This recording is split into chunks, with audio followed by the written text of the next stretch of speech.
Bonjour à tous, je suis sur un petit bateau à Talaris, sur le lac, et j'ai envie de vous offrir ce petit conte écrit par Henri Gougaud. Henri Gougaud, dont je me souviens il y a des décennies, quand il racontait ces petites légendes à la radio. Alors, il s'agit de la prisonnière délivrée. Il était une fois un jeune homme doré comme une lune d'août. Il avait les vertus des riches, belle allure, goût des bons mots, mais un défaut de miséreux le tenait sans cesse en éveil. Il était soupçonneux comme un rat chez les chats déguisés en peluche. Or, les choses étaient ainsi faites qu'il avait une sœur cadette assez jolie, à son idée, pour allumer un feu coupable dans les yeux de n'importe qui. Ce farouche gardien de l'honneur familial tenait donc son trésor caché derrière les 4 serrures d'une chambre aux volets cloués. Vint le jour où la belle enfant, après longtemps de peine grise, se réveilla d'humeur musclée. « Suffit, se dit-elle, je sors. » Que font les vaillants prisonniers quand leur cachot les insupporte? Un trou, évidemment. Où cela? Dans le mur. Elle empoigna un tisonnier, elle s'attela, manche troussée, à son ouvrage libertaire.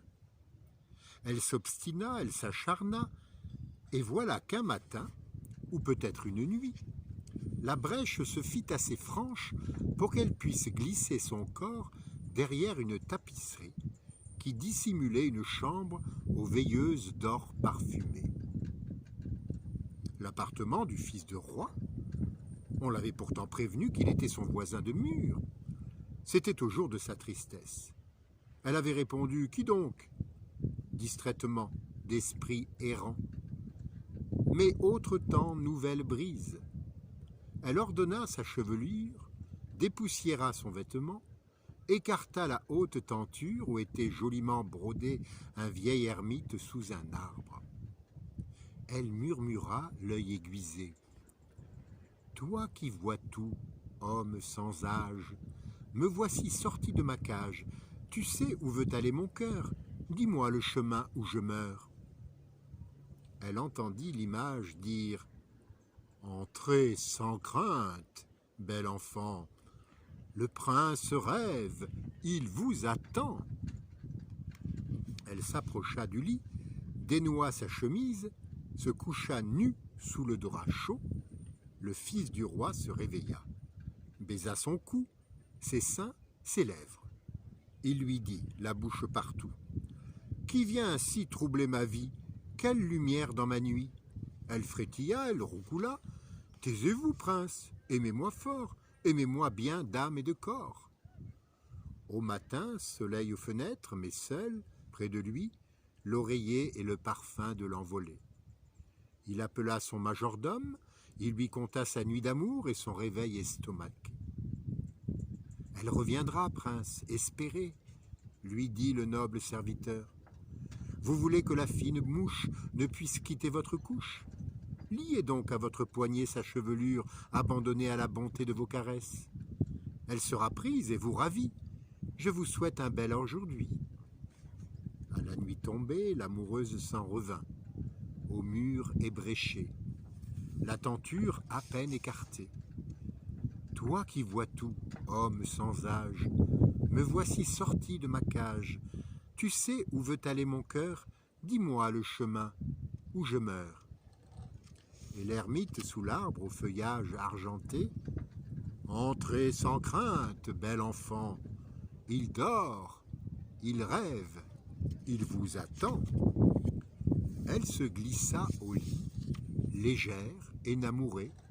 Le prince s'éveilla et les mains impatientes. « Qui vient ici troubler ma vie? Quelle lumière dans ma nuit? Taisez-vous, prince, aimez-moi fort, aimez-moi bien d'âme et de corps. » Il obéit, en fut heureux, noua autour de son poignet des brins épars de chevelure et ferma les yeux, rassuré.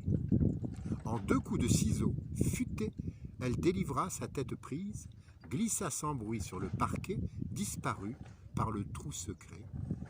Au matin, vois, serviteur borgne, 3 cheveux d'aile, rien de plus. Du calme, Seigneur. Un café? Des brioches? Un croissant au lait? Il me vient une idée nouvelle. Liez ensemble bien serré votre bague et son bracelet. Quand viendra l'heure volatile, elle ne pourra pas vous quitter.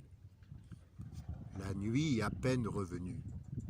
Toi qui vois tout, homme sans âge, me voici sorti de ma cage. Tu sais où veut aller mon cœur? Dis-moi le chemin où je meurs. Entrez sans crainte, bel enfant, le prince rêve, il vous attend. Volupté chaude sous le drap. Qui vient ici troubler ma vie? Quelle lumière dans ma nuit, taisez-vous, prince. Aimez-moi fort, aimez-moi bien d'âme et de corps. Au matin, parti. Ô misère, elle a brisé son bracelet. Son serviteur, la tête haute, mais visiblement excédé. Cette fois, monseigneur, je m'occupe de tout. Ce soir, j'entre fantomatique.